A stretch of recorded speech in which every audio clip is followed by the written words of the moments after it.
Ladies and gentlemen, welcome into Podcast Room 303. Introducing one co-host with more nuggets than Chick-fil-A, Nick Morahan. Executive producer until we find someone better, Eric Washington. Nobody really knows what he does around here, Nevada Putnam. And now, the single greatest thing to happen to hosting in history, Jermaine Antonio Colon Mendez. On with the show. Ladies and gentlemen, welcome into Podcast Room 303. I'm your host, Jermaine Colon Mendez. This is my co-host. As always, we have with us the EPE and Nevada Putnam. I got to work on that. It just doesn't flow. I'm going to have to say nutty putty, and I'm a grown man saying nutty putty. You know what I mean? How you doing this evening, Eric? Doing good, man. Taking some L's every time. It seems like every time I want a team to win a championship, it just doesn't happen. So to the podcast listeners, if I ever say I want this team to win a championship, just hammer the other team, and you'll get rich. So fucking NBA Finals and Stanley Cup Finals. This is ridiculous, dude. How you doing, nutty putty? Good. Missed you guys last week, but I listened to the pod. Sounded good. Good little breakdowns all across the board. So it's good to be back. Yeah. The heart wanted Dallas, Edmonton, but the mind knew it was Florida, Boston. And, turns out. And it helps to wait that half beat for Nick to submit his pick and then be like, okay. I feel good. I'll send it. Once I found out that Drake bet the exact parlay I bet, oh boy, I was like, okay, that bet I just burned. I didn't even cash out. I just called him up and I said, hey, even if this bet hits, don't pay me out because it's not gonna. Like that's how bad it got. But on today's episode, it's enough about the NBA and NHL finals that have been. Other than Bobrovsky being fantastic, both final series have sucked. So it hasn't been super exciting. But today we'll get into head-to-head. Pop culture pick'em, top 5 athletes with food names. Blind 5. I don't know. Nevada, do you have one ready or no? Yeah. Okay. I forgot to do that pre-show. And then we'll get it. We'll update you on the playoffs, which we kind of already done. We'll get into our main topic of the show. That is the 2024 European Championships, better known as what, Eric? The Euro Cup? Why is there a question mark on that, dog? I don't know what you were setting me up for, dude. I was giving you a moment to say the Euros. Could have been all fancy. Could have used your Portuguese half. That's true. Your Italian half. Your Spanish half. Your French half. Am I 200% human or something? Bro, the only team that is favorited to win right now is England. Mm-hmm. That you don't have any heritage with. I'm sure somewhere.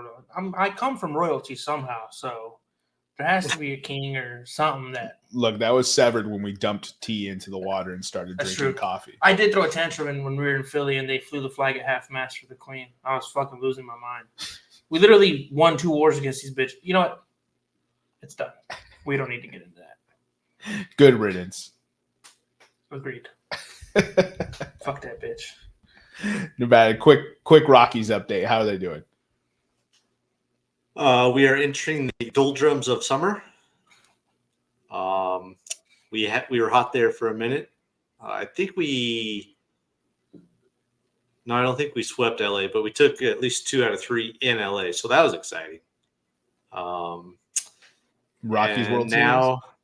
I just heard on the radio today, out of I think our cap hit is like 140 million. 86 of it is on IR. That's how the Cubs were as well. We had 90 something on IR, IL, whatever you want to say, and it's not that good still. We just put Ben Brown on there, and he was like one of my bright spots for the season. So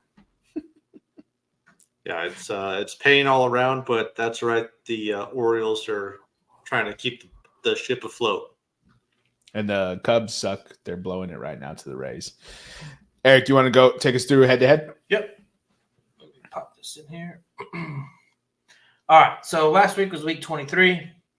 Jermaine went 1-2, putting him at 12-57, down 28.79 units.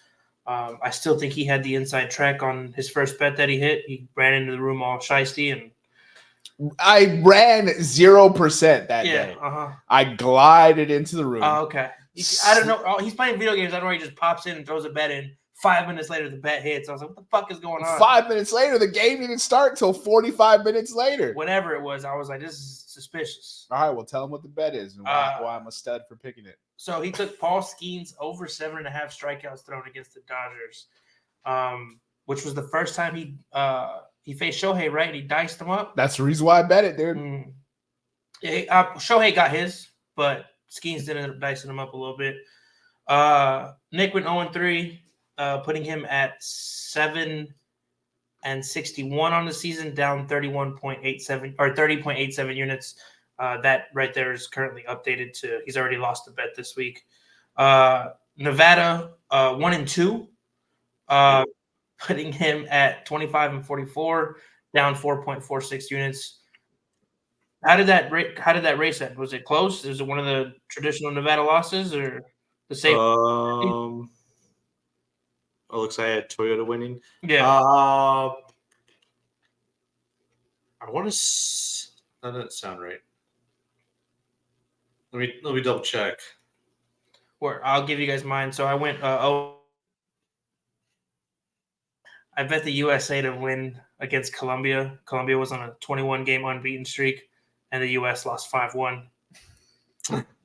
But that puts me at 21-48 and up 13.19 units. I cursed my Battlehawks. Yeah, you did. That was bad, dude. They got fucked up. The Battlehawks, and I knew. So Nick and I talk about this all the time, especially when the Saints and Panthers happen to be good at the same time, which is not very often because the Panthers suck. But it's damn near impossible to beat a team 3 times in a season. Yeah. So if you sweep the division series against an opponent, and then that opponent meets you in the postseason, in football, obviously, I would always bet the team who lost the first 2 games. And it happened yet again. The Brahmas smacked us, and then the over didn't even hit because they smacked us so thoroughly. I think they scored 44 exactly, or maybe it was 40 exactly. I needed some miraculousness, but AJ McCarron let me down. Starting quarterback of the Battlehawks. Yeah.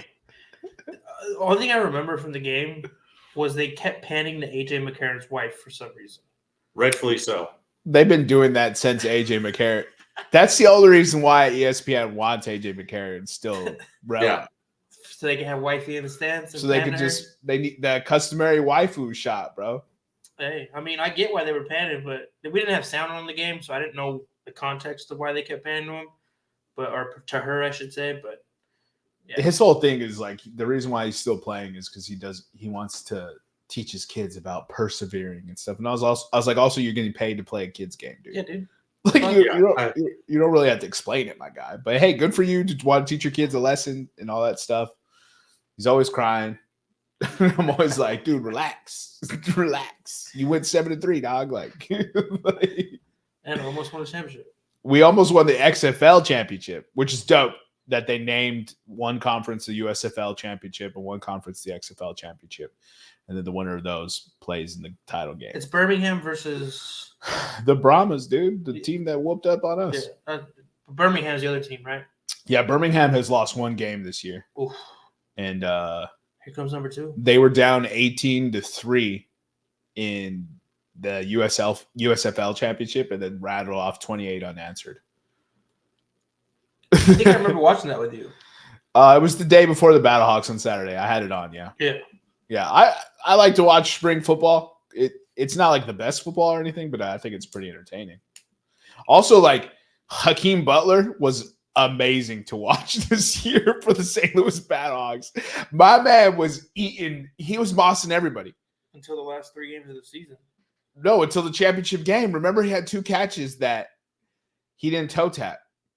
Well, I remember them talking about how he had some drops in the games leading up to the championship game. Oh, probably. Yeah.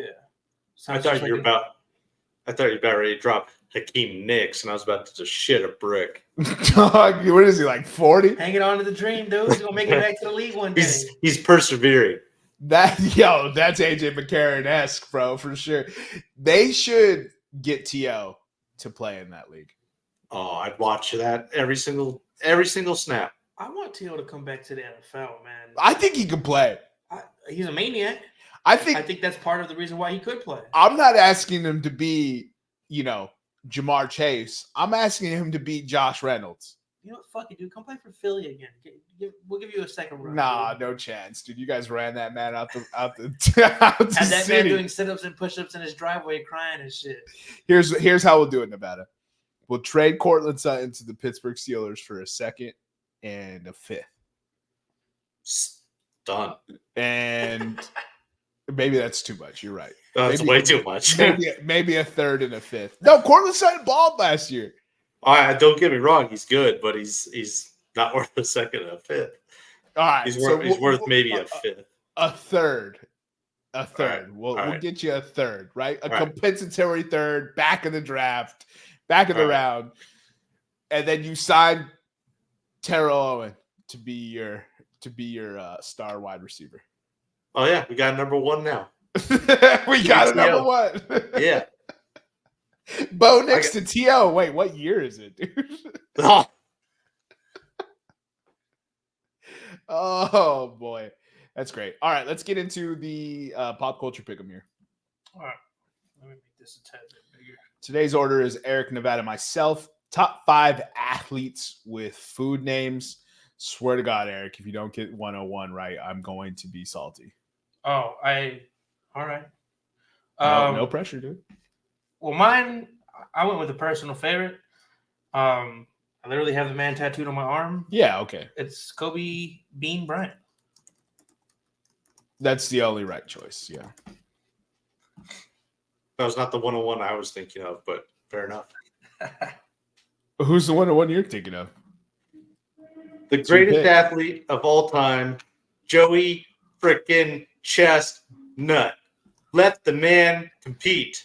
If you guys did not hear today, he is not in the Nathan's hot dog eating contest for July 4th because he apparently is now, I guess, essentially signed, quote unquote, with a vegan meat company.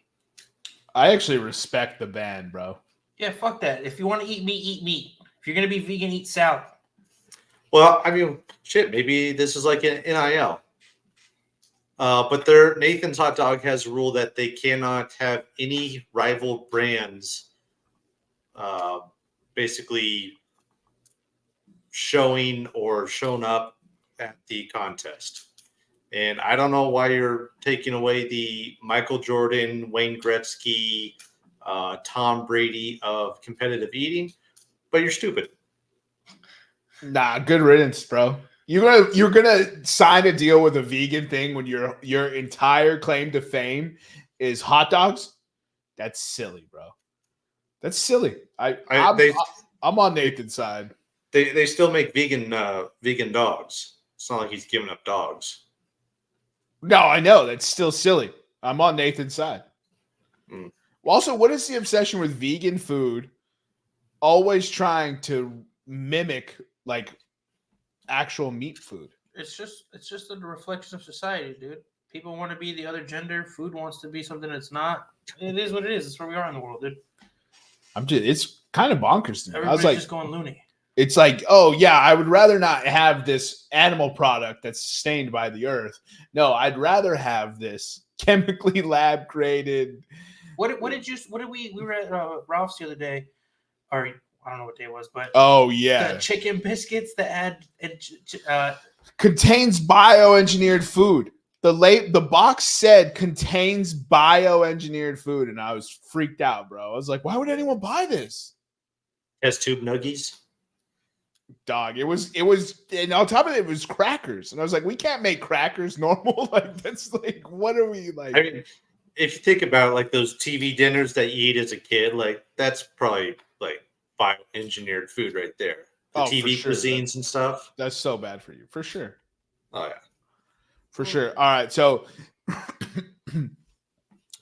can I pick can I give 2 names for each pick? One of them is going to be a Chicago Bulls player, and then one of them is going to be my actual pick. No. Because then you're gonna steal somebody off somebody else's list. No chance. No Chance. chance. I would pick my regular 5 and then just throw in the Chicago Bulls player as well. But fine. No, if you're gonna do give us your regular pick first and then the Bulls player. I'm going to do Jerry Rice. Yep. Solid pick. And then I'm going to go with Nacho. Just The left back? oh yeah. Vidal? No, Fernandez. What's his name? Nacho. I know, but he has a fucking last name. I know he does, but nobody calls him Nacho. Fernandez, I think it is. Is his name Ignacio Fernandez? Ignacio Nacho Fernandez. That might be it. I know his name's not Nacho. Like his parents didn't fucking name him Nacho. It's on his jersey though. But yeah, it counts because it's on his jersey. You're good. Yeah, we don't need to put his real name. But back to you, Nevada. Second overall, or second for me, I'm gonna go with the player that's near and dear to the podcast. With Mike Trout. Oh, bro, I was like, I know someone will pick him, so I let him fall. Take him off my list. Yeah, I gotta scratch that off. That was the next one for me. All right, so I think I'm gonna get a double whammy here with this one. Now I'm gonna go with OJ Mayo. I gotta take him off my list. Damn it. Dude. I remember following him when he was in high school. Phenom. Yeah, dude. Him and Tyreek Evans and Sebastian Telfair and OJ Mayo was actually solid. Lance Stevenson. Yeah, OJ Mayo was good. Yeah. He turned it around. Sebastian Telfair was a mad disappointment. Oh, yeah. Lance Stevenson too as well, but he had some moments. He had some moments. And he's the meme god with the blowing in LeBron. It is pretty funny. Dude. And then I'm gonna go with Coco Crisp. That's a fire one. I have him on my list. Remember that? I remember him as a kid. Him and then the 2 legendary Mets players. I remember them as kids just because their names were cool. Yeah. I'm going to go with one of the better offensive defensemen in hockey. Which gives me another one. Yeah. I'll go this one with Cale Makar. I spelled that right? That's how you spell it for sure. But I'm not happy Kale made the list. Hey, it's a food, dude. It's a food, man. He's coming from Joey. He's coming for Joey. My next pick, I'm gonna go with Julius Peppers. Oh yeah. And then I want to go with I'm all right if I don't get him. I'm gonna go with Mia Hamm.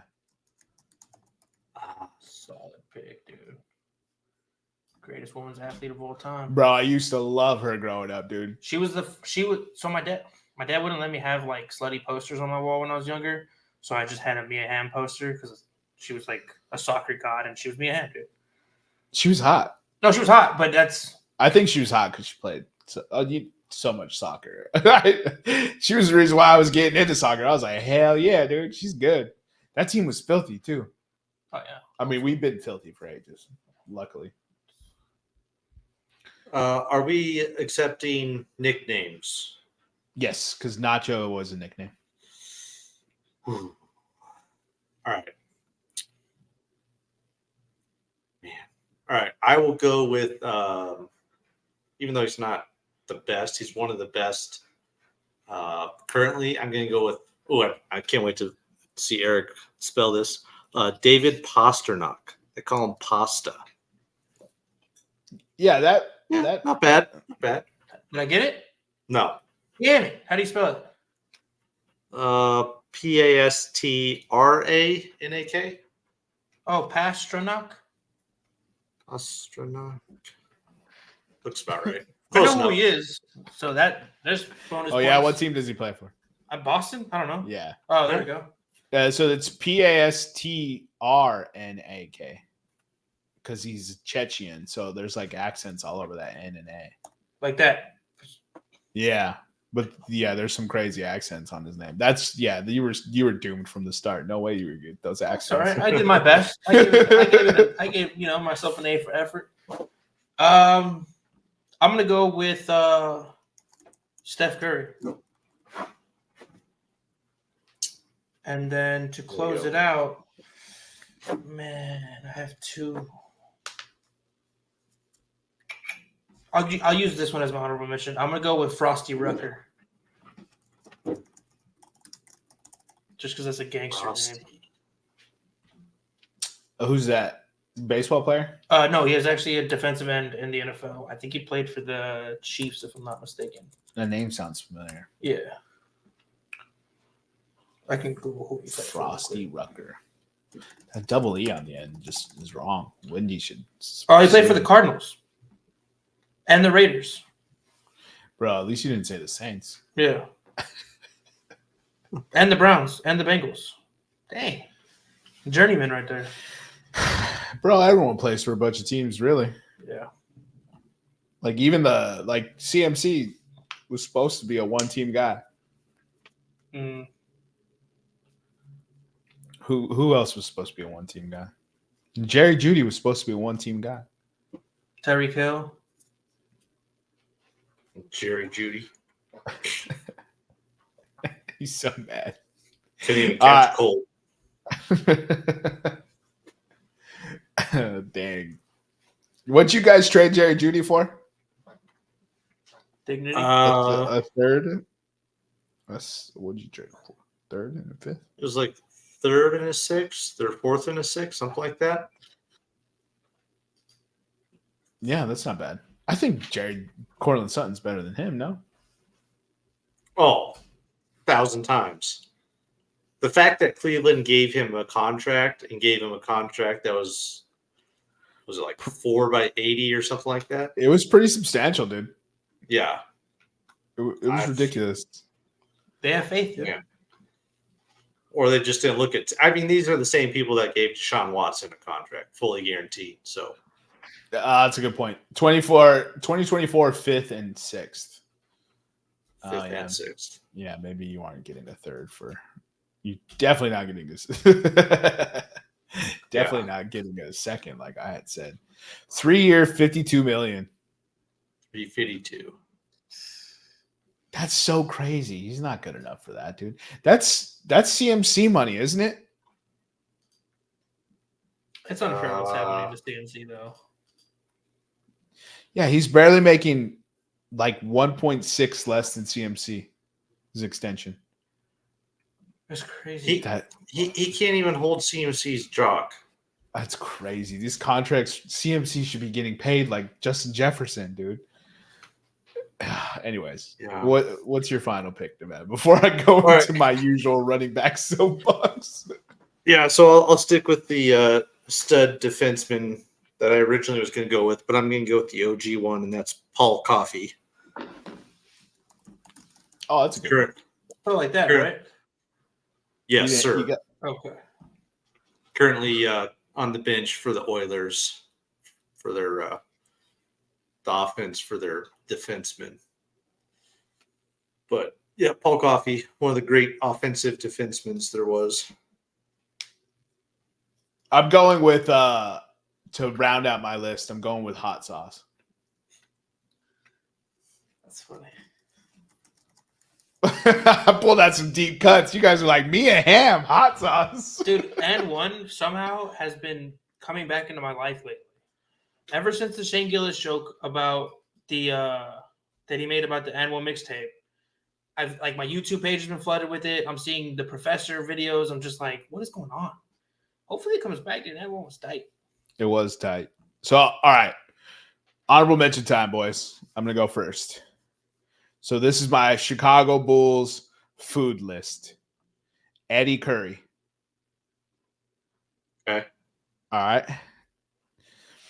Tyson Chandler, Tyson Chicken. like the chicken company. Yeah. Okay. To follow that trend, Will Purdue, like the chicken company, the Purdue Chicken Company. Oh, Right, you're right. You're reaching like a motherfucker here. Dude. Carlos Boozer, All right, Booze. Okay. Walt Lemon Jr., Okay. and John Salmons. All right, you made a starting 5. That was 6 players, dog. Sort of. That was 6 players. I had sorry, go ahead. I was just gonna say I only had obviously the Darryl Strawberry and Eric Berry, but the one that I was debating between Frosty Rucker and was Taco Charlton. Oh, that's a fire. Ooh. That's a fire one. I remember when he got drafted. I was like, there's a dude named Taco in this draft. Yeah, dude. Dallas took him, right? I think so. All right. Yeah. I'll add OJ Mayo. A little double dip there. Another OJ Mayo? I thought I heard a. Did you say OJ? I thought I must have heard Gerard Mayo for some reason. Oh, you can say Gerard. You can say Gerard. Yeah, we'll go Mayo. with Gerard Mayo. The fridge. Oh, that's a good one. I didn't even think of that one. Refrigerator Perry. Yeah. Maybe it's a little bit of a stretch, but Sweetness with Gary Payton or Barry. Yeah, Sanders. No, Walter Payton. Yeah, Walter Payton. I don't know why I said Barry Sanders. I'm an idiot. Let's see what's else. Good one. Oh, God, what was his name? This is gonna bug me. Stand by. What team was it? Oh, he's gonna Google it. So I had Spud Webb. Spud for potatoes, okay. Byron Pringle. Pringles are dope, minus the fact that can't get your hand in the can. I had Darvin Ham to follow on my Mia Ham tip. Dalvin and James Cook. Okay. And I had Krent Carey. Krent? Yeah, I mean, once you see Walk at the All-Star game, you can't be called Brent Berry anymore, dog. You're so dumb. All right. You're so dumb, dude. All right. So the goalie's name was Andrew Hammond. They called him the Hamburglar. Hamburglar. I mean, the ham is in his name. That's good. That's a good one. Wasn't there a player named Pork Chop Robinson drafted this year or something?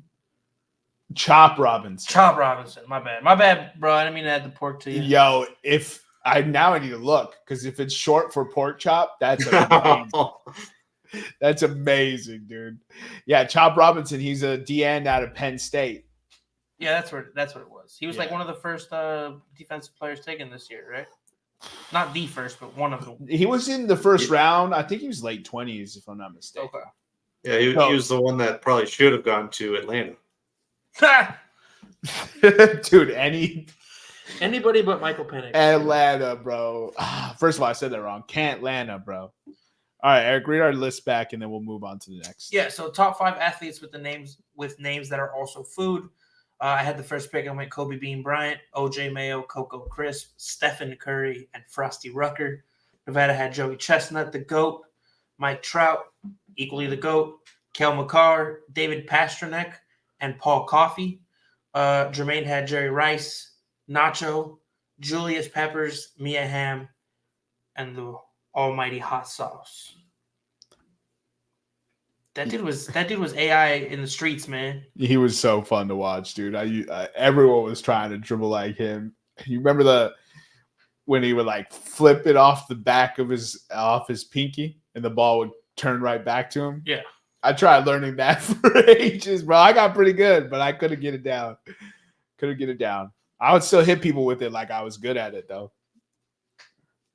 And then I'd yell, "This ain't Xbox no more," and do a little skip to my lose skip. Then get my shit pinned on the glass. You know what I mean? Yeah, I was there. Oh, boy. Next topic is Blind 5. The What the Fuck headline I submitted, we already kind of touched on it. It's just like Joey Chestnut going vegan was ridiculous. It's out of control. It was ridiculous, bro. Like, nobody would know who the fuck you are without you eating hot dogs. And then you're just going to go vegan all of a sudden? Yeah, dude. I was like, that's so silly, dude. made his whole that's his whole life. That's what I'm saying. Here's the thing. Everyone fails to realize that Joey Chestnut doesn't just do the Nathan's hot dogs. He does all the competitive eating competitions. Nobody would fucking have a clue who he is without the hot dog eating contest. It's if you were actually looking at like the records that he owns and the competitions and the numbers that he puts up. I mean, I don't know how the dude's still alive. It's pretty bonkers. It's absurd. It's probably why I went vegan. So it's called Major League Eating. There's eggs, asparagus, pork pulled sandwiches, tacos from Taco Bell. These are all the things he's competed in. You guys want his numbers?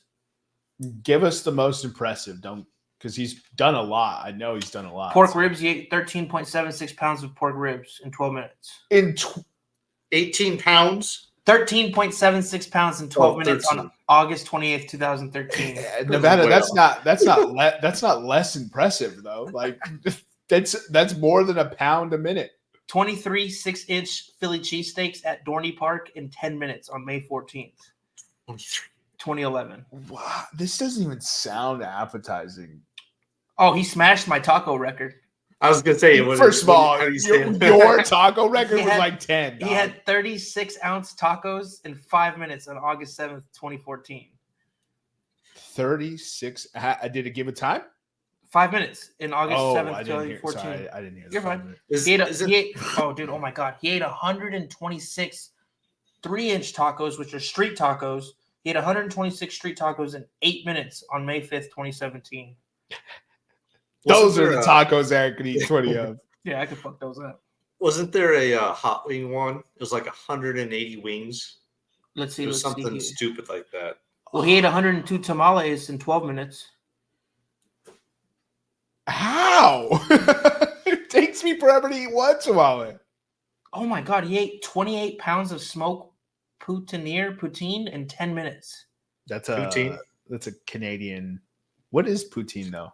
It's like just fries, gravy, and then cheese curds on top. I'm looking for the wing one. Give me a second, Nevada. Fries, gravy, and cheese curds on top? Yes, sir. Oh, I mean, I get why people fuck with poutine. That doesn't sound too bad at all. It's kind of funny where, everybody talks about like the American diet, which, rightfully so. It's pretty shit. But then they're like, have you seen our neighbors up north? They put gravy on top of fries and then sprinkle that little bad boy with some cheese curds. 182, and that's like a staple. 182 chicken wings in 30 minutes. Oh, dude, what blows my mind is the time is not even reasonable. It's not, dude. 118 jalapeno poppers in 7 minutes. Ooh, I could go down on some jalapeno poppers. I might be able to do that one. I'm not proud of it. I'm not proud of me saying that, but I might be able to do that, dude. Maybe not in the same time limit, but you give me an afternoon, I'll crush 118. Easy. You give me one 12-hour sesh, bro. Those things ain't even making it the whole time, dude. Dude, some of these pounds ones are out of control. Like he ate 7 Pizza Hut pizzas in 10 minutes. I don't know if I could eat a pizza in 10 minutes. You know what I mean? Like how? What's a croqueta? Because he ate 185 of those in 8 minutes. Croqueta. Yeah, like Croquetas. It was in Miami. Oh, so it's a fried ham. I could do that. It's almost like jalapeno poppers, but it's ham in the middle. He ate 81 waffles in 6 minutes. 81 waffles. All right, that's enough. That's enough of Joey Chestnut. R.I.P. the legend. We're gonna have a new legend soon. So, did you guys ever watch that 30 for 30 on him? I think it came out last year or something. He got a 30 for 30. Does he have a tape?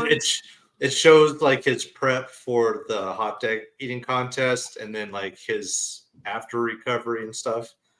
Does he throw it up? No. I think he says he has sometimes, but no, not usually. It's just like a big old gut just sits there. He's like, it takes him 72 hours to. I think that's bullshit. Get the bloating down. I've been prepping for these tournaments my whole life, and all I'm doing is getting fat, not winning any money. This is bullshit. How about you start training? Yeah, just start stuffing 82 pizzas in my face or whatever the number was. Dude. I don't Fucking know, way, dude. I'm sure he has a book if he has a 30 for 30. No, I'm good, dude. I'll eat normal food and lose bets any day of the week. Pussy. Fucking taco bet, dude. That bitch had street tacos and brought out the biggest tacos I've ever seen. Bro, that was more of the 6-ounce tacos that. Yeah, dude. So here's what's funny. I haven't come out and officially said it for the record. So we'll make episode 259 that. Eric's absolutely right. There is a difference between tacos and street tacos. Thank you. But the idiot didn't look around the restaurant to see what those tacos look like. Facts, it's on me, but so don't lie to me. So I didn't get. I'm not on his side that much, but for sure there is a difference between a street Fucking taco. white people, bro. That's what it is. Bro, I was you in did El Paso, it. You and did I it was in like, Denver, bro. Like they only know big tacos in Denver. And El Paso should have been like, "Sí, son street tacos, mijo. They see 3 onces." I'm like, "Oh, I could do those." Bro, so the tacos that we get at the little Mexican joint right over here, those are not street tacos. Those are not street those tacos. Those are burritos. Dude, those are what they gave you. Those are mini burritos. Those are what they gave you. And they said, hey, eat 24. Dude, would they have at least given it to you for free if you ate 24? No, it was just a bet amongst friends. Bro, you gotta loop the restaurant in because you can comp that out of shenanigans, bro. Comp them for my gout episode that flared up because of that, dude. The best part is you guys took the tacos home like you were gonna eat them. Yeah. Knowing damn well we were gonna be drunk all week because of the baseball game. Denver sucks, Nevada. Respectfully. It's not that bad. I'm not going to defend it on a whole, but he doesn't even live in Denver. It's better than Chicago. Where do you live, Nevada? Oh, maybe don't give away that information. Denver's good. North of. North of. Yeah, there you go. Canada. Nebraska. I'm in between Denver and the poutine. Is that a river? That's a river, right? I swim in at night. All right, what's the blind pipe today, Nevada? All right. Let's go with. I should probably do this one because Nick probably doesn't know it as well. The first entry will be the Texas Chainsaw Massacre. Ooh. Serial killers from El Paso? They're not from El Paso, but that's close. We claim them in El Paso, dog. Come on. It is only like a 3-hour drive from El bro. Paso. It's basically El Paso. That one scared the This is the OG one, not the remake. The 1970s one, the one that was completely and utterly terrifying. Oh man. Yes. I hate that movie. I would put that shit at 5, but that's just because I hate that movie. See, here's the thing though. Is it supposed to be scary movies? It's probably not scary movies. It's probably movies where people wear masks or something. Something stupid. So Nevada's smirking over there because he knows it's some dumbass topic that's gonna drive us crazy. No, it's just because if it's scary movies, Texas Chainsaw Massacre needs to be closer to the top. But if it's all movies that have Texas in them, or if it's all movies that use chainsaws, then maybe it's at the bottom. All right, we'll go 5. No, we'll go 5. I don't know what the order is, so we'll just put it at the end. All right, Texas Chainsaw Massacre at 5. By no means is this bad. It's the reason why I don't drive through Texas at night. No, dude, the reason why I do that is the hills have eyes, bro. Fuck that movie. That movie's scary too, bro. Next one we'll go with Halloween. It's people that wear masks. Dude. Again, the people that wear masks. Yeah, or Halloween movies where they wear masks. Michael Myers is a monster. He's not a person. Well, you know how I feel about Michael Myers. The first one. Are these Yes. all the 70s slasher films? OG. So these are all OGs. The OG slasher films. Halloween. Correct. The first movie. What was that? 1978. That's the one that has. Well, she's in the new ones too, so it doesn't help. But when she was younger, she played the little girl in it, right? That's the original one. The lady now who plays the old lady in them. Jamie Lee Curtis. Jamie Lee Curtis. There we go. I know why I couldn't space that. I believe she was a babysitter or sister. Something like that. Pretty sure it was Babysitter. Well, the originals are scary as shit. 78. Yeah, that one was scary. I would probably put that one at like 2. I'm all right with that because I like the Halloween movies. I'm The personally new ones have been pretty good. Yeah, my brother did some traumatic things to me with that mask when I was younger. My brother made me watch all those scary movies and scared the fuck out of me. You know which one scared the bejesus out of me? And this is the one that scared me the most, and my older brother didn't make me watch it. I couldn't sleep.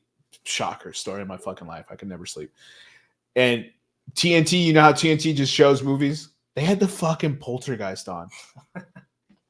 Yeah. Really, that one scared you? Oh, you're so dreamy, Nevada. Yeah, dude. 9 years old. I'm sitting on the floor in my bedroom in front of the TV.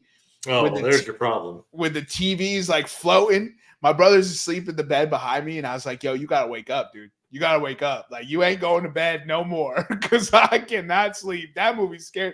I turned it off, turned the lights on, woke my brother up. I like walked through the house. Still to this day, that movie, I have never seen it again. That movie scared the hell out of me, dude. All right, yeah, that's fair. If you're sitting 2 inches away from the TV and you're watching the TV talk to the kid, that's fair. That's fair. I was also like 9. You know what I mean? Oh, yeah. Like, I was like, I think we all watch these movies below 10. for sure. I had no choice. My older brother made me watch like Chucky and Halloween, and I was like, how? He's only 3 years older than me. How the hell did he get me to watch those movies? He succeeded, bro. Uh-oh, is there a crime happening? That's that ultimate dad move right there, dude. He's not making any sound. All right, okay. Yeah. I just heard weird dog barking, so I was trying to figure out what was going on. Still don't know. I didn't go outside. Look. The next one we'll go with The Omen. I actually don't know if I've seen the first Omen, and the one I saw I didn't think was very good. Yeah, I put that at 4. We should have had that one at 5. But... Yeah. Oh well. We'll put The Omen at 4. Yeah. The Omen at 4. Alrighty. Next one will be the Amityville Horror. Not to be confused with the Amityville Horror. Is that some sort of spin-off there, my brother? Or parody? You know, if it's not, I might have a pitch for some people. I've never seen the Amityville Horror. Really? Yeah, and that one's also an old one, right? 1979. Yeah, these are all 70s. 70s horror films. I've never seen that one. I'm kind of glad I haven't seen it. The photo looks scary. 3. I'm going 3. I've never seen it. What about you, Eric? Do you think that should be 1? You seen that one, the 70s? I did. I'm just trying to think. He always saves the worst one for last. That's what I'm saying. I'm trying to think of what other slashers came out in the 70s and I'm drawing blanks. We'll just put it at 3. It's going to be something stupid. It's going to be freaking Gremlins. Christine. Rosemary's Baby. You know, had I dug deep enough, I probably would have put one of those, but I didn't. I just went with one of my favorites, The Exorcist. Oh. That's a fair first choice. I think that's the movie that put like everybody like in their place when it came to horror movies. When you were younger, I mean. Oh. Yeah, like that's a lot of people's intro to horror movies was The Exorcist because everybody would be like, "This is the scariest movie ever made." Yeah, it is scary. So you know what I mean? Yeah, for sure. Yeah, and then all your friends do that, and then they're like, "Let's go play the Ouija board." And it's like, yeah, no, we're not doing all that. When did the Poltergeist come out, dude? I think in the 70s. That movie scared the bejesus out of me, dude. 1982. Because Stephen King had that crazy run in the 70s to like the early 90s where like just shit came out every other year from him. Stephen King made shit until forever, till like the 2000s. I think now it's more just adaptations of his older. Is he still writing? He has to be still writing. Yeah, dude. Yeah. God, Lee, he looks like shit. Because he's devil incarnate, dude. Dude, he's a sick, twisted, demented man. He's a scary looking dude, man. His son has a comic line of horror films. Oh. Yeah. There's horror comics, right, that are pretty fucking scary. Yeah. Yeah. Yeah. Yeah. They could do a pretty good job of that. But Nevada, you want to give us the list? Oh, I think I Yes. did. My bad. It goes. Tampa Bay won, Eric.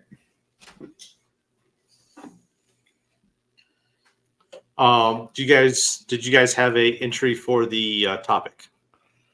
70s horror films. Correct. Yeah. That should have been pretty evident. Or as Eric likes to say, dudes with masks. Hey, it works, dude. It was kind of started out that way. I'll give you that. All right. So, 70 horror movies. Number 1, The Exorcist. Number 2, Halloween. 3, Amityville Horror. 4, Omen. Number 5, Eric's favorite, The Texas Chainsaw Massacre. Probably should have been 3. Yeah. And then See, there's a problem of having all the good stuff, like having 5 good entries, because you can't really have a bad list. So I have to keep changing the list to have a couple duds in there. Makes sense. yeah, I mean you don't have to. Yeah, you give us layups, dude. Come on now. Okay, we'll get some spicy lists going then. See what happens here. That's the trick. Give us all hitters and see if we can put the list in the right order. Give us your take on the NHL Stanley Cup so far. Make it brief, and then Eric, you'll give us the take on NBA Finals. NHL is kind of playing out what I would expect. Bobrovsky's the by far better goalie in this series. Edmonton lives and dies by the power play. They are currently dying. Florida is showing why they are the best team in the league, the most complete team. That's down and dirty for you. Stupid McDavid. Florida's up 2-0. McJesus is now McFallen.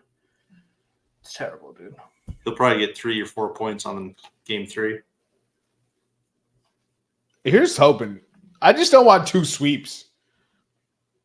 No, Edmonton will get at least 1, if not both of them, here for game 3 and 4.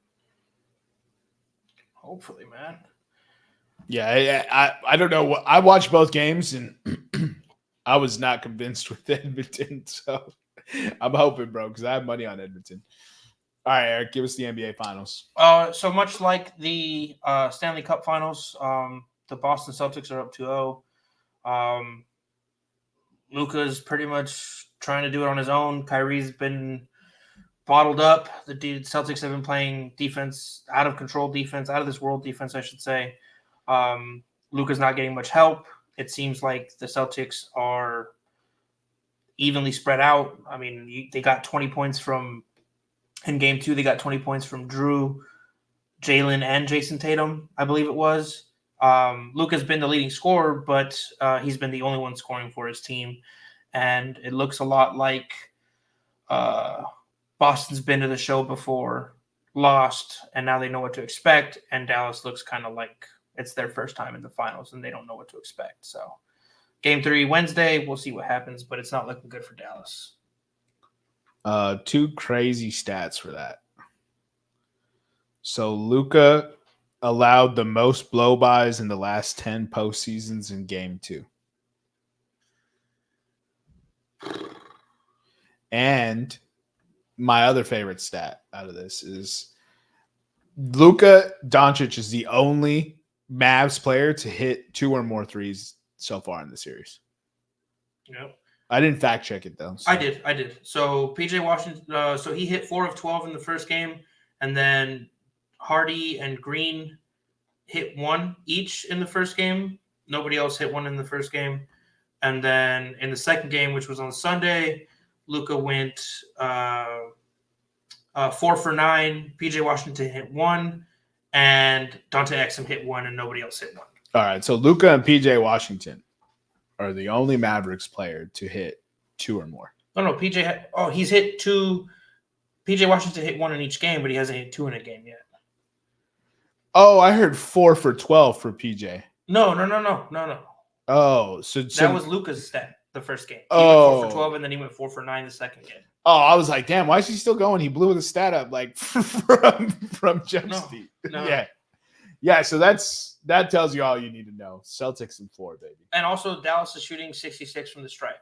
from the charity stripe. Bro, that I didn't notice that in game 1, but game 2, they missed like 7 or 8 first half free throws. But Series doesn't start till. Fingers crossed.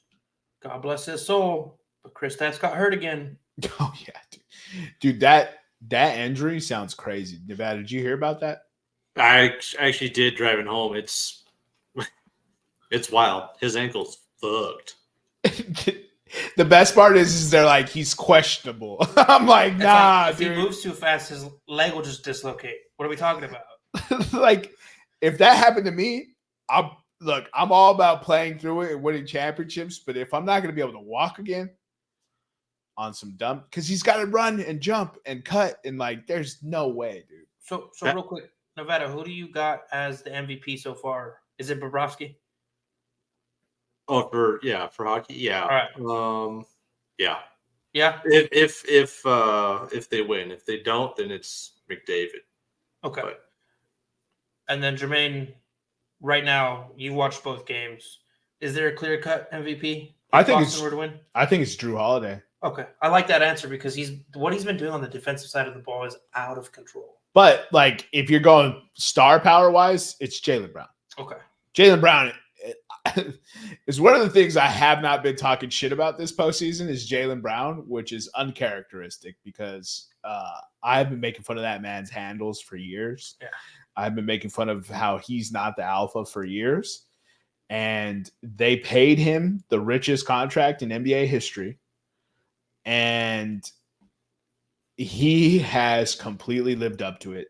He has been dominant this postseason, and he's doing what everyone wishes Jason Tatum would have done. So I'm going to give that man his flowers. But this feels very much like an Andre Iguodala type MVP. You know what I mean? Where it's not the star who shined. It was like, hey, this other dude had the series of a lifetime. And also Drew Holiday is a former champion, former multi-time all-star. Like, he's a good fucking player. Like, it's not like he's some scrub. Yeah. So it's fascinating though. That MVP debate's gonna be fascinating because I think Boston's got it locked up. I have not seen anything from Dallas. Jason Kidd looks outmatched. Yeah, I agree. Jason Kidd is playing Josh Green on Kristaps Porzingis.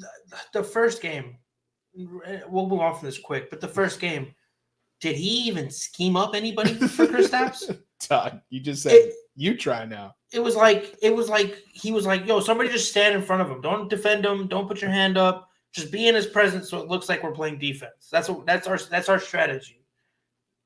It was bad. He was Nevada. He had at one point someone like your height guarding Kristaps Porzingis. Like, not like a switch happened. They just had him guarding him. I know Kristaps is kind of a wounded bird out there, not being able to jump, but still being 6'8" is still an advantage. Yeah. But yeah, I mean, I think he's 7'3" or 7'2". Yeah. Oh, okay. Yeah, he's a freak of nature, man. The unicorn is what his nickname is, right? Yeah, he's the unicorn. He's 7'2". He's listed at 7'2". You so he's probably like 7'5". You never know how that shit goes. No, it's the other way. Yeah. Dude, in college, they listed Bronny as 6'4". He goes to the combine and he measures at 6 foot. I'm like, damn, they gave that man 4 inches. I was like, what's he playing in? Platform shoes, dog?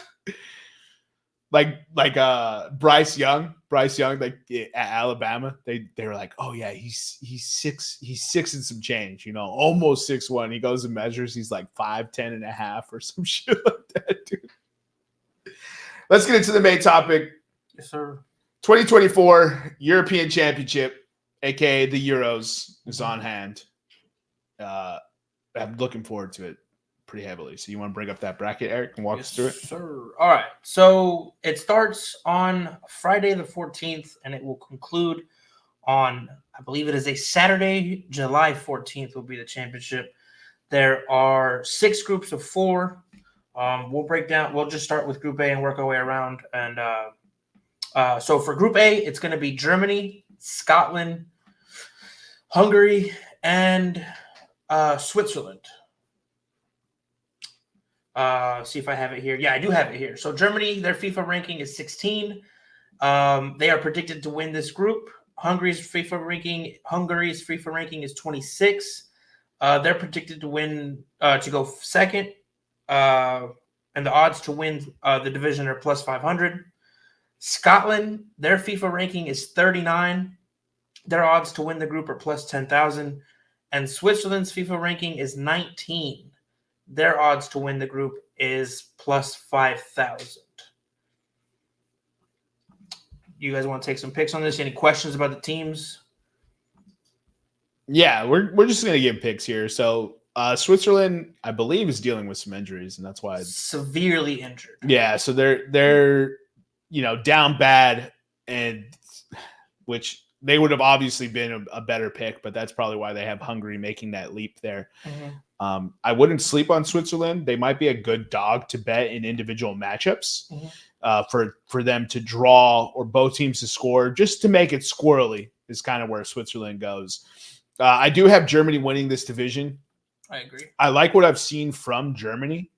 Also the hosts. Forgot to mention that. Yeah, and that's the other reason. It is the host country, right? That's why Germany's in the Group A. And they'll be opening it against Scotland. But what's his name? Fulkjord from Borussia, the striker, gives them a much-needed positional need that team needed. So I'm actually pretty high on this Germany team. But Nevada, do you have any contrary opinions on that? As far as Germany's concerned, no. I think they breeze away with this group pretty easy. So a little background on Germany. They failed to advance from the group stage in the 2018 and 22 World Cups. They were eliminated. Okay. They were eliminated by England in the round of 16 at the Euro 2020. They qualified as hosts, so they didn't really have to play in competitive matches to get in. They finished 10th in the 2022-2023 UEFA Nations League. There's only a couple differences on this roster. But they aren't the powerhouse that people think they are right now, but it is still Germany and they still are the hosts. So I will happily put them as winners of this division, or this group, I should say. Who do you got being second, Nevada? Let's see. I picked, let me make sure I got this right. I actually went with Hungary. Hungary? Okay. Yes. Just doing a little past research and stuff. I think the heartbreak from 2020 will help solidify Marco Rossi's help galvanize the team to push them over that edge after that rough 2020 outing. So I will go with Hungary to qualify out of the group. Was Euro 2020 played in 2021? Yes. Some shenanigans. It was, right? Yes, correct. Okay. I just had to remember. So just to let you know, they in the Nations League, they drew the group of death, Italy, Germany, and England. They beat England twice. They grabbed a 1-0 win over Germany, and they drew with Italy. And they actually won that group. So this is a sneakily talented team. Wait, they won the group in the Nations League? In the Nations League, yeah. How much is Hungary to win the group? To win the group, oops, where's my page at? To win the group, they are plus 500. I got 600. Oh, you do? Maybe because this article might be outdated, but oh yeah, I'm on DraftKings right now, so plus 600 to win the group. Nice. All right, that's a bet I'm taking. Hungary plus 600 to win Group A. Sweet. If you guys have any bets that you're going to take, let me know, and I can put them into the document. Nevada, I will be asking you for odds, though. Now, keep in mind, third and fourth, we may just, kind of not care who goes third and fourth, but the way it works is the top 4 third-place teams actually advance out of the group stage. So top 4? Yeah, top 4. There's 6, and the top 4 move out of the group stage. So keep in mind where you put your thirds and fourths in this. I'm gonna fade Switzerland, so I'll hit a Scotland-Switzerland final, unless anyone else wants to submit a different choice. No, I'm okay with. I like the list. I like your Hungary to win the division or to win the group. I actually thought for a second maybe we could, but the host country, Germans take that shit serious. Very rarely do you see a host country not win their group stage. And they need to come out because German fans are ready to boycott. They did take a poll that said 25% of German fans aren't interested in the Euro. Must be Gen Zs or something. I was like, that's a lot. Dude. So we're good with this. Germany, Hungary, Scotland, Switzerland. Yeah. All right. Moving into Group B. Spain, FIFA ranking 8, odds to win the division plus. No, I think this might be odds. Yeah, odds to win the division or group plus 800. Italy, FIFA ranking 9, odds to win plus 1600. Croatia, FIFA ranking 10, odds to win plus 3300. And Albania, FIFA ranking 66, plus 30,000 to win. This is kind of a group of death right here. It's not kind of. It's the 8, 9, and 10 team in the world, Eric. You're not going out on a leap here. Go ahead and say it with some stones. Yeah. I mean, fuck. The only saving grace for this is that Italy, for some reason, has not. Well, they also made it to the final of. They just won the. They won. They're defending champions. Oh fuck! This is the group of death. Albania is last. Yeah, you can just start yes. there. Yeah, let's just do that. let's get that off the board. Hey, we got it. We got our spot filled. Nevada, give us your thought. I still had Spain winning it, probably more than anything, just based on tradition and the traditional powerhouse that they seem to be. The issue I had was where I put Italy and Croatia between the two of them. For me personally, on my bracket, I put Croatia at 2, just because of their vast amount of experience. And from what I saw, I could be wrong about this article, but it looks like Italy kind of got in kind of by the hair on their nuts. Yes. So I don't know if that's going to light a fire under their ass, but if nothing else, I'll take experience. I think experience can calm you down in a big pressure situation. So that's why I have Croatia at number 2. Okay. So, Jermaine, what do you think? I actually like Italy's team. All right. So, assuming that we decide on Spain winning, which is interesting because I think that's what is going to happen. But with Croatia and Italy, what it comes down to is this: Croatia's old. That's why I was going to fade Croatia. Yeah. Italy has the best goalkeeper in this group. Oh, I was like in the tourney? No, in the group with Donnarumma. So I would say Spain, Italy, Croatia, but I'll leave it up to you guys. I like we always doubt Croatia every tournament though, and then make it to quarters and semis. And then Croatia does Croatia things, dude. What are you guys thinking? This is tough. So it's divided. I'm the tiebreak, right? Nevada has Croatia, and you have Italy. Yeah. And we're going with Spain. We don't want to entertain the idea of this group is so tough that. Oh, but it is 4 third-place teams, right? Yeah, I think we're safe either way. We can still get both of them in. What I was going to say is, because I thought it was 2. I was like, this group is so tough that I could see them that the third-place team doesn't advance. But I think Italy's up and coming, so I'll go Italy second because I don't know how much Modric has. He's 38. Yeah, he's coming off a long season with Real. And Rakitic is 36, just as old. Yeah, Kovacic is almost 30 now. So looking at their players, like you have Mateo Kovacic, Luka Modric, Ivan Perisic, Brozovic, Petkovic. All these guys are all older. Yeah, older players who were part of that golden era of. We always say golden era because we've just gotten so accustomed, but it was their best era of soccer. For sure. Yeah. And Belgium too. Yeah. But, they both didn't win anything. I like it though. Shout out France. Allez les bleus. Allez les bleus. I like this list. Allez les bleus. Allez les bleus. Moving allez into les bleus.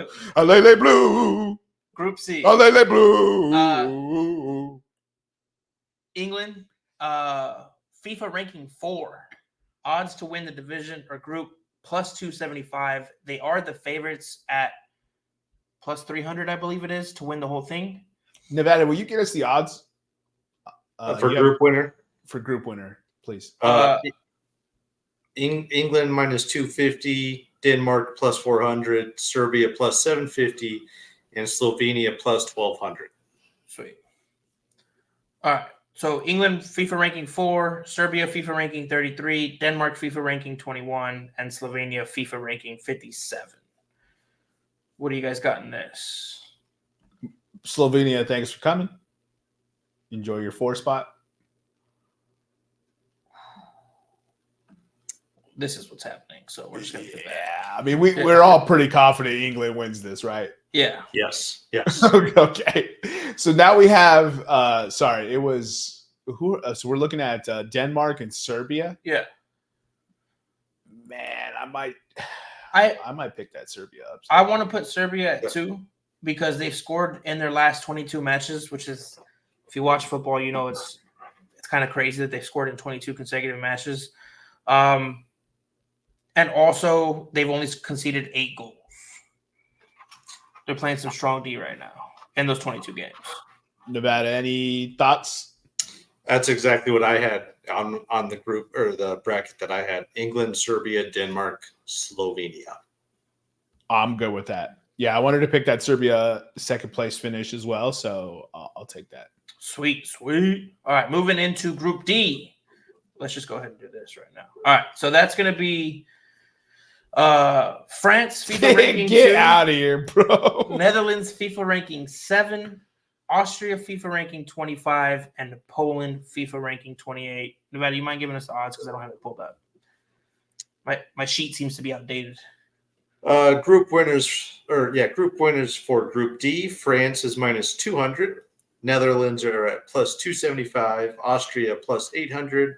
And the Poles at plus 1200. I think this group finishes chalk, to be honest. France, Netherlands, Austria, Poland. Yeah, I honestly think it finishes chalk. Lewandowski's Polish, right? Yes. And he's hurt. Let me see if he's playing. He's out of the friendly. They haven't made the determination. You can go ahead and slot Poland last because of that. The telltale story with Lewandowski is he has no one to get him the ball to score. You know what I mean? So they'll have trouble scoring goals, especially against Netherlands and France. And Austria is a pretty game team. Nevada, who do you got finishing second? Let's see. In Group D, Netherlands. All right, Netherlands. They're a sneaky pick to go deep into this tournament anyway. So they're never a sneaky pick. Why do people keep saying that? They're always the bridesmaids. It's the most accomplished team to never win. Sneaky pick, dude. That's not a sneaky pick, dude. That's like picking the Minnesota Vikings. All right. So just on principle. Oh, no, I'm just kidding. Oh, I can't. Okay. Well, we'll fix that right now in a little bit. Group E, we have. Sorry, my bad, Eric. Nevada, do they have odds to finish second in that group? Or Group D? Let's see here. Group D. Right, this is out of order. So France first and Netherlands second, correct? No. So I want Austria second. Oh, France and Austria's 1-2. Yes. 450. All right. Plus 450. All right, I'm taking that bet. France, Austria, plus 450. All right. So moving into Group E, we have Belgium, who have some remnants of the golden era still on the team with Lukaku and De Bruyne and Vertonghen. But the rest of these guys are actually young. Their FIFA ranking is 3. Ukraine, their FIFA ranking is 22. Romania, their FIFA ranking is 46. And Slovakia, their FIFA ranking is 48. Let's see. Group E not winning forecast, but group winner. Belgium is at minus 225. Ukraine plus 400. Romania plus 700. And Slovakia at plus 950. All right, give us your 4 and 3 spots, Nevada. So I made this list before I looked at the odds to get a better idea. I was just going off the feeling in my nuts. 3 and 4, I had Romania and Ukraine. All right, let's rock it. Ooh, giving Slovakia a little love. Slovakia with the dark horse. Here's the thing. There's always a team. So we'll put Slovakia hitting second unless Nevada wants to call a mulligan. No, so the mulligan I will have is I had Slovakia winning the group. That's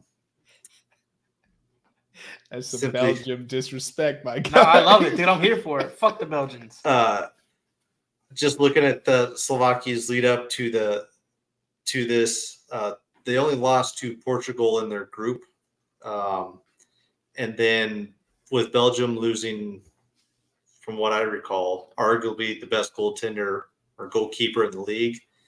I think, Eric, you said it, kind of the remnants of the golden era. Mm-hmm.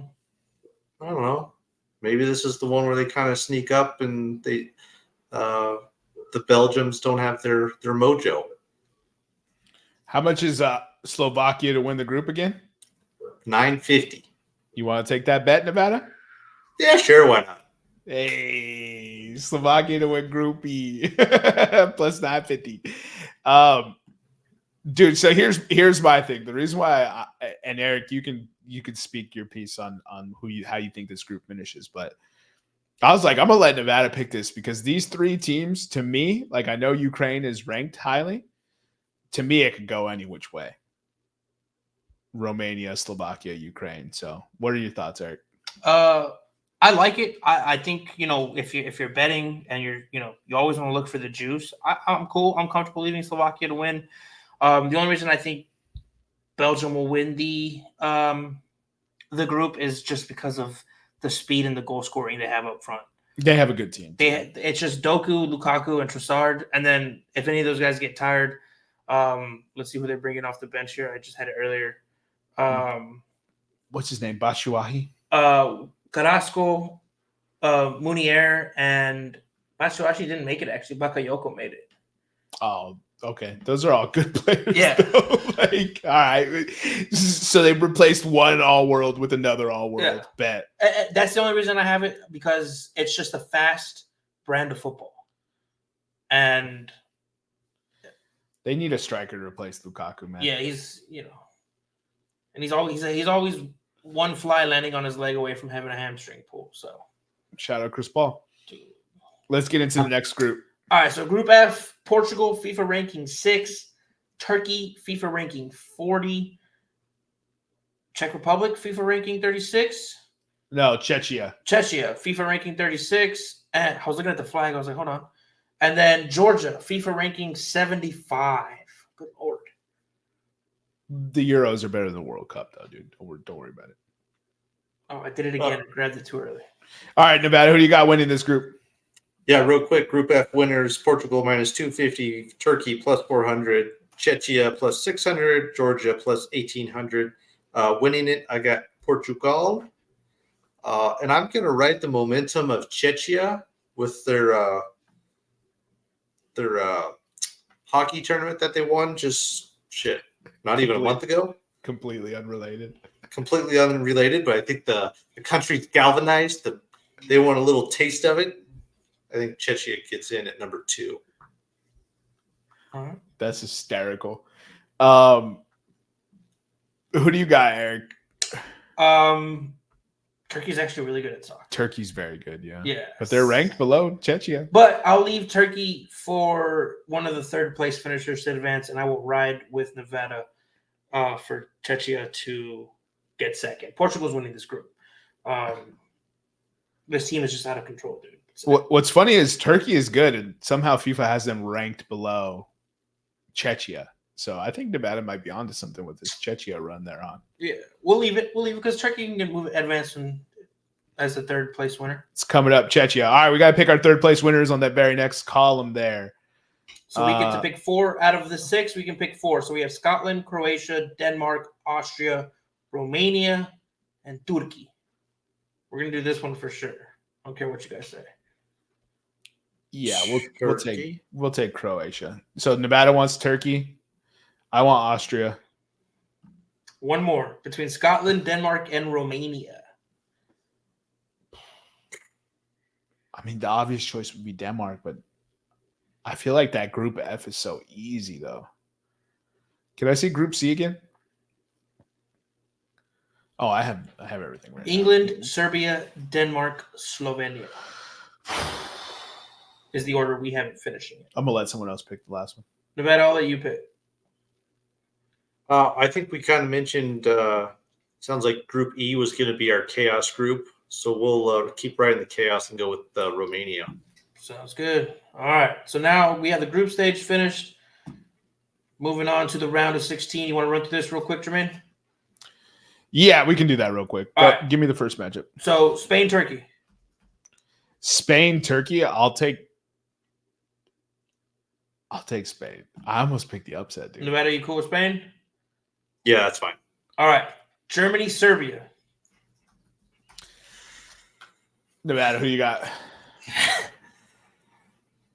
I want to go with the easy answer with Germany, but at some point they're going to bite us in the ass. So we're gonna fade them for a round of 16 again and go Serbia. Eric, what are your thoughts? They could lose to Serbia. I see them losing in the next round, but I'm okay with picking Serbia. Yeah, I'll give Germany one more round. Okay.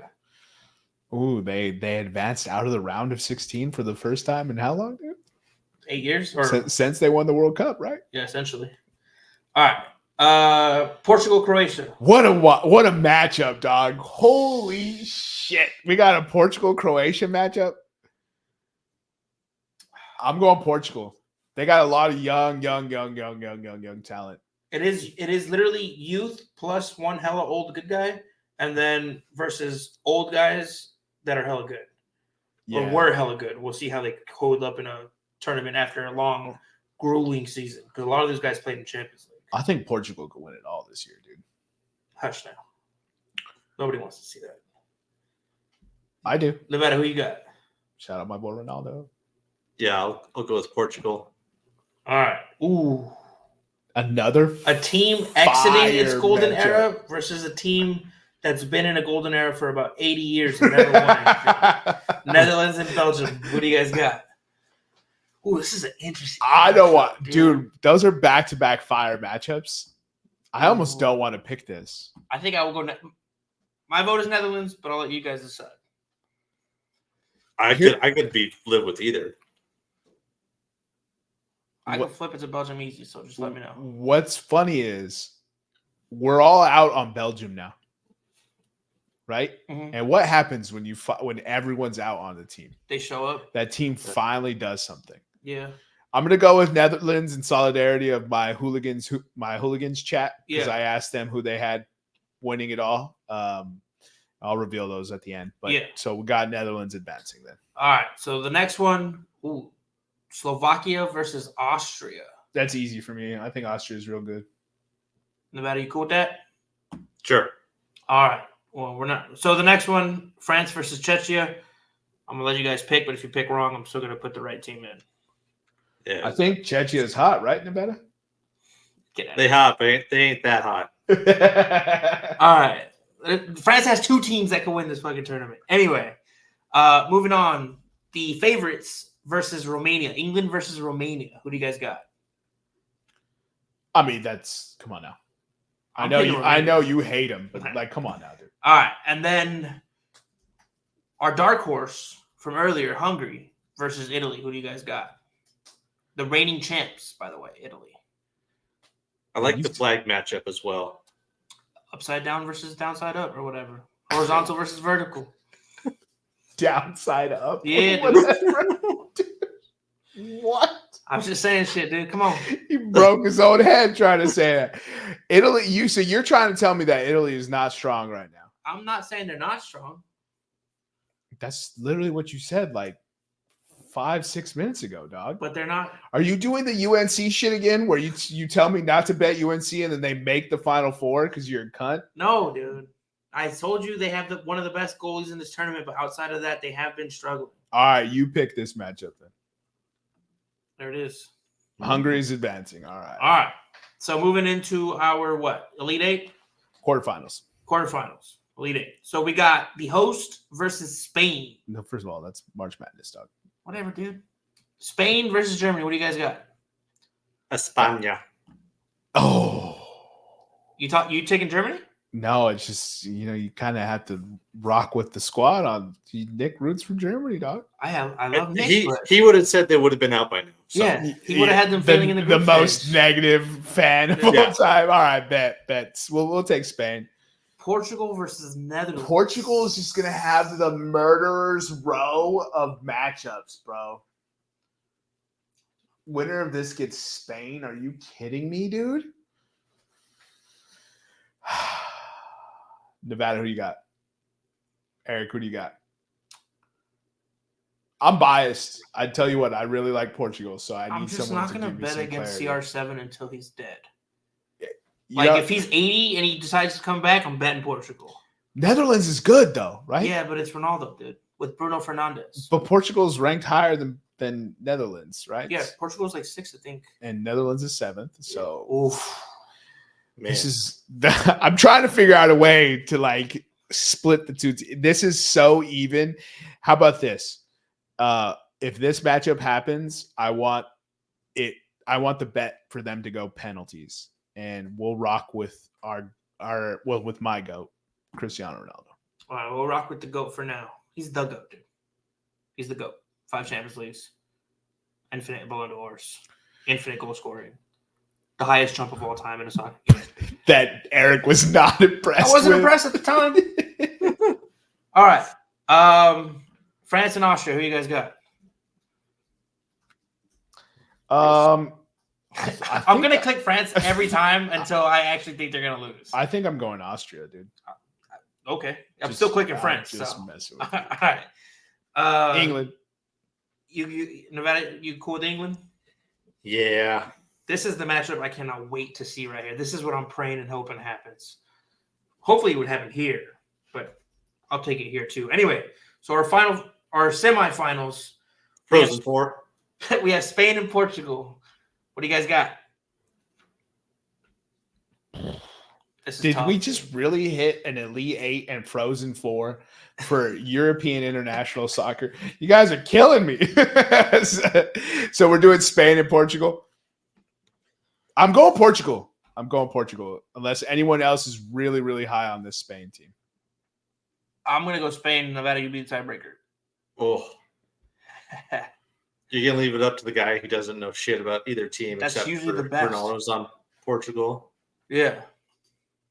They have Spain has a couple young kids that could take a leap into superstardom with this tournament. They really can. I will say, just because what you said earlier, Jermaine, as far as Portugal going through murderer's row, this might be the one murderer they can't get past. Okay. All right. I was trying to get a Portugal-France rematch, dude. I would love it. Did you see if what I we was win? doing? That's how we do it. If we won, I'd love it. If we lost again, I'd be on suicide watch for about 48 hours. No balls. I call your Xbox. You say no balls to a suicide? Somebody come get this man. Absolute menace, dog.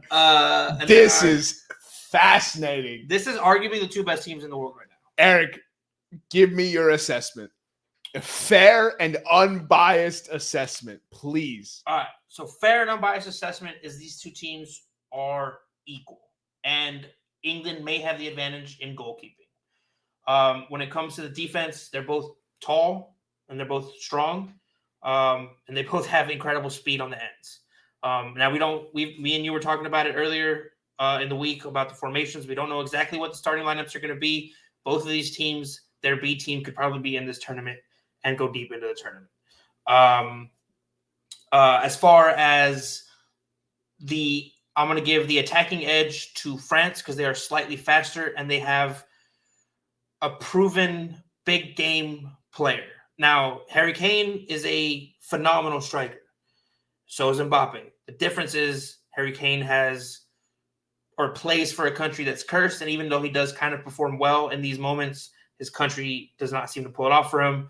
Mbappe has been to 3 finals in his career, but he did drop 2 of them. One to Portugal, the GOAT, and the other one to Argentina in the World Cup, the second GOAT. And then the middle of the field, that is interesting. Let me go look at England real quick. And Bellingham, Rice, and Alexander-Arnold. Good Lord. Good Lord. He has to give an honest answer, Nevada. He's sweating. He's sweating. He's sweating like street tacos. The problem is if he go ahead, Eric. Go ahead. I'm gonna say after. this. I'm gonna do something I feel stupid doing, but I'm gonna give the advantage to England because a star has been born this year. We knew he was good. He got sold to Real Madrid, but this happens to a lot of players, and not all of them hit the way he did. This man dominated. He's 20 years old. He's composed. He does everything well. He's unselfish. So I'm going to give the advantage to them because they have Jude Bellingham, even though it's this close. It's very close. But overall, I'm going to go. The game ends 2-2. They go to penalties. And because England has the better goalkeeper, I'm going to go France. No, I'm just kidding. I'm going to go England. I actually don't think England has a better goalkeeper, bro. What we talk about? We have AC Milan's goalkeeper. Isn't it their backup? Mike Maignan? How do you say that name? I don't know how to say it. He's good, but dude, they have Jordan Pickford. Yeah, Jordan Pickford isn't that good. Do you know who the top 10 goalies were this year? To what stat? The FC 100 top 100. I didn't read the list. I don't know, but I would guess Ter Stegen. I'm assuming the guy for France is on there. Donnaruma's 10. Yeah. Herdecki is 9. Finnish. Sommer, Switzerland, 8. Yeah. Maignan, France, 7. Neuer, 6. They have Neuer over. Yeah. He played fantastic, dog. Yeah. Ter Stegen, 5. That's so stupid. Germany has two of the best goals. And Ter Stegen doesn't even play, dude. Oblak, 4. The Slovenian goalie. Yeah. And then it's Ederson, Emmy, and Alisson. So all those South American kids. Well, top 3. Yeah. 2 Brazilians and 1 Argentinian. I honestly, to me, Pickford does phenomenal shit. I guess, but it's because this team gives up a lot of shots on goal. So maybe that's why he always looks like he's saving something. I'm honestly, I'm going to pick France to win the whole thing. Like, I'm trying to be fair and unbiased, but I think France is going to win the whole thing, man. It's unreal how much talent they have. And Deschamps is a proven coach. I think Southgate gets in his head all the time. That was going to be because I was going to pick England because my stance on England and they're cursed. That 2026 is going to be their year, but they need a good showing here. Losing to France is fair. Look, man, I'm going with Mbappe, and I'm going with the better coach. Okay. I think I'm going France here. All right. And that pains me because if anyone knows, I've been hyping up this. Pains you? That's your team. I know, but I've been hyping up this English team. Fuck this English team. I'd rather be right than pick my team, Fuck those dude. monarch pieces of shit. Even though France is, they had kings and queens too, but whatever. Nevada, you cool with that? Yeah, Jermaine literally said it right before I was going to, but watching Mbappe last year, or not last year, but the last time, last time we went through the World Cup, in the final, he had a hat trick in the final, correct? Yeah. In the final, second 30 half. Minutes. Yeah. Second half. Yeah. So I know in football they don't score a lot of goals to begin with. So to get a hat trick is pretty nuts. That dude's on another level. I'm gonna go with France. All right, sweet. It's pretty. You know what I mean? Like in those situations, it's pretty safe to bet with the best player. You know what I mean? Like how many times have we seen the best player take over games? Yeah, and when you are the best player talent wise at some point, and I think Mbappe probably has this. You're going to get that killer instinct where like we've been fucked. I've been here 3 times and we've been fucked twice. Hop on. I'm taking you. Let's go. So this is his first major tournament as captain as well, Nevada, to speak to your point. There you go. It's just crazy like how stacked this team is.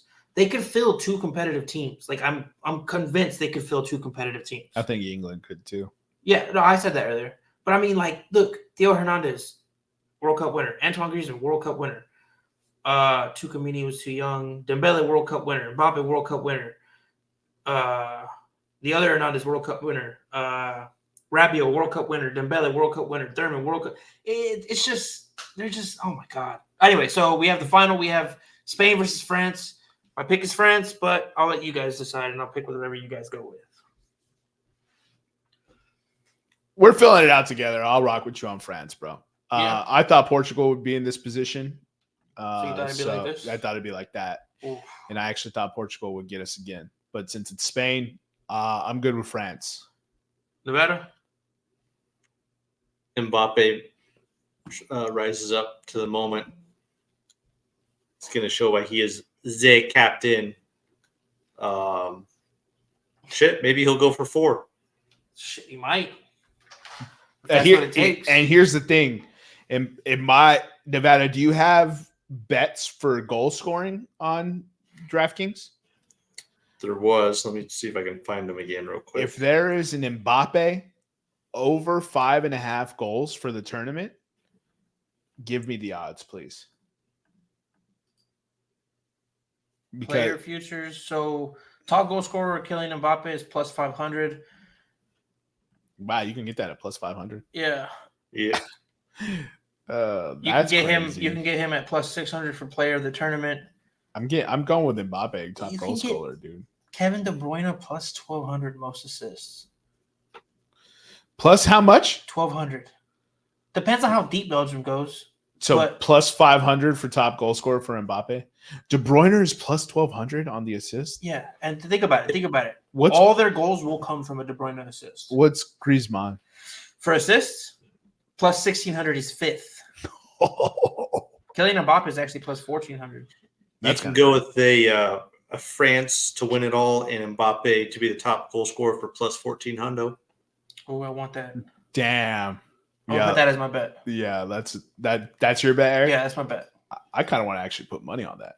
I'm going to text Nick. So France, dude, Nevada's right there. Nevada, I'm going to text you in a little bit. France to win and Mbappe top goal scorer plus 1,400. They don't have over under quantity goals, right, Nevada? Let's see. Team top goal scorer. I do not see over under here. All right. So the reason why I'm asking this is because Mbappe needs 6 goals to pass Thierry Henry as number 2 all-time goal scorer in French history. And he's only 25. That's fucking crazy. And so the reason why I'm bringing it up, Nevada, is Thierry Henry, despite playing for Nick's team and Eric's nemesis, is one of Eric's all-time favorite players. Is he your favorite? I always say all-time. I have a hesitation because of the 9-year stretch that he played at Arsenal. But it's a toss-up between him and Zidane. It's a real small stretch. You know what I mean? One day I could say Zizi or Zizou, and then one day I could say Henry, and I'd be right both days. But the man had an illustrious career, won a World Cup, lost another one, I believe, right? Wait, Was he on the 90s squad that one? He was, right? He was like one of the main dudes on the team. Okay. And then he was the main dude. And then Zidane. And Zidane did the headbutt and fucked everybody. The reason why I'm a French fan. But he's already there to pass Henry. Like, legendary goal scorer. Everyone in the soccer world loves Henry. Like, he has a ridiculous highlight package, and Mbappe is already 6 goals away, right? And so they play – how many group stage games do they play in the Euro? They play each other twice or just once? Once. So 3, and then there's the 4. So 7 games to score 6 goals. He might have 6 goals before he gets to the semis. Yeah, I'm not saying that. I'm just going for a realistic approach. It's crazy. So bottom line is it's crazy. Just to let you guys know, he's only 25 years old. And he scored 12 goals in the World Cup so far. And he's probably going to play 2 or 3 more World Cups. The German homie that has the record, Klose, is at 16. So there is a strong possibility that Mbappe goes down as the World Cup's leading scorer of all time as well. What are you looking up? I've been looking up goal scorers. Is there anything better than tournaments where it's nation versus nation for a single sport. I know we got the Olympics and stuff, but a lot of the Olympics ends up being individual, who's the fastest man alive sort of stuff. But like you get the Euro World Cup, you get now the hockey stuff is coming back. The FIBA basketball tournament. Yeah. It's the baseball classic. Right. Even, there's the argument of, maybe it's just an American argument where it's like, no, screw LeBron. I hope the U.S., gets third or fourth place just to throw shade at LeBron sort of thing. But aside from that, I feel like most countries are like, no, we put clubs aside. It's for the country. I don't know. I just love these kind of tournaments where you get one country going for one goal. I agree. It's the reason why I love the World Cup so much. So it's almost, you always see these like on Instagram or Twitter, they'll be like, if you could get tickets to one final, what would it be? And it's always like Game 7 of the NBA Finals, Super Bowl. If you look in the comment section, it's always people saying the World Cup. Oh yeah, because it's the world, Eric. It's not American sports. I understand that, but I'm saying like it's that much more epic. Like winning in front of your country, like winning a Super Bowl is dope. But when you represent your country on a stage and you collectively as 11 come together and you beat everybody else in the world, it's pretty badass. It's sick, especially because it happens so infrequently. Yeah. So Henry had 51 goals and 123 caps for a .41 average.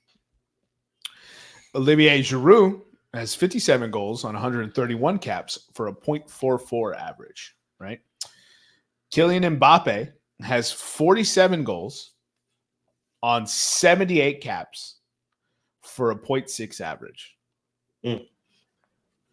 Antoine Griezmann, number 4 on this list, has 44 goals for 127 caps for a .35 average. Dude, what's crazy about France is so much hinges on that guy. Dude, you know my stance. Like, so much I think he's on super that guy underrated because he's one of the few players that you can remember. Remember Philip Lahm for Bayern and Germany? Do I remember Philip Lahm? Like, you're lucky Nick was here. I'm just saying, not everybody remembers Philip fucking Lahm, right? Not everyone, get out of here. But that dude could play anywhere. You could put that dude anywhere on the pitch, and that's he's why going we to do remember something him. Phenomenal. And Griezmann's just like that. You know, so we were walking to the store the other day, Nevada, and Eric and I have brought up this conversation about how Antoine Griezmann might be the most like disrespected player of this generation. He's so damn good, and nobody talks about him. He happened to play at the same time as Messi, Ronaldo, Neymar, Modric, Kroos, Kevin De Bruyne, Erling Haaland, Kylian Mbappe, right? But Antoine Griezmann, for the most part, goes toe-to-toe with them and is constantly in the top 3 of La Liga. So he's part of the team who went to 12 straight, who's qualified for 12 straight Champions Leagues at Atletico Madrid. He had a brief stint away, so he doesn't get credit for all 12. He's the driving force for that offense when he is playing for him. Go ahead. I just thought of something. That stint in Barcelona that went so south is probably why people soured on him. Right. But he's gone back to Atletico and just done beautiful shit. So Barca didn't use him, right? Went back to Atletico, crushed it, right? Tactics matter. That's why soccer's so awesome.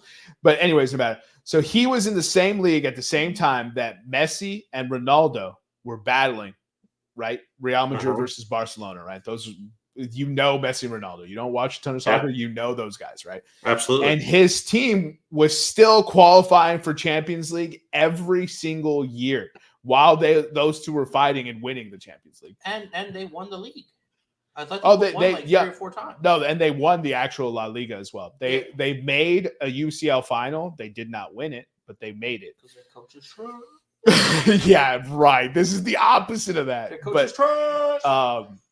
It's crazy that 3 of the top 4 goal scorers right now in French international history are active for this France squad. And and I had a little inside track. A little birdie told me that Giroud has his headband. Headband Giroud is undefeated. So it is pretty crazy that Griezmann could potentially pass Henry, who was the leading goal scorer, right? Kylian Mbappe is going to pass Henry.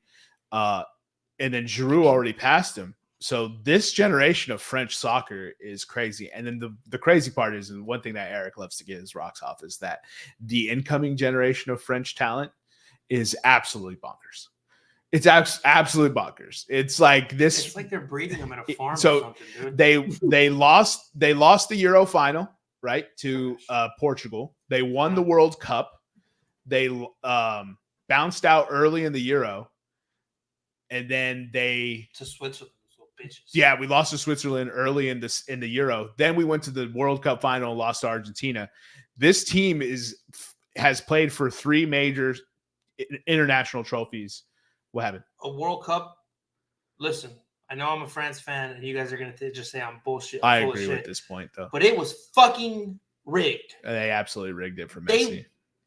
They gave that team so many penalties that were undeserved. Messi had 5 or 6 penalty It's goals unbelievable. in that tournament And for Argentina. we to should make have the won in final. regulation when Mbappe gave us the lead, and then guess what happens? Penalty. I was gonna mic drop and throw my head. You got anything else for the 10 to 10s? It's enough soccer history for Nevada. No, just tune in and enjoy the Euro Cup, man. It's a beautiful time of the year. For those of you who don't know, Copa America is also starting. It's just a week later. So you'll start Euro in the morning and finish Copa America in the evening. And we'll cover Copa America next week. You got anything else for the 10s and 10s, boys? No, sir. No. He thought about it. He gave a really long thought. Like, do I? We'll see you next time. Hold on. First of all, for myself, Jermaine Colon Mendez, for my co-host, and always we have with us the EPE and Nutty Putty. We'll see you next time when you come on down and step into the room.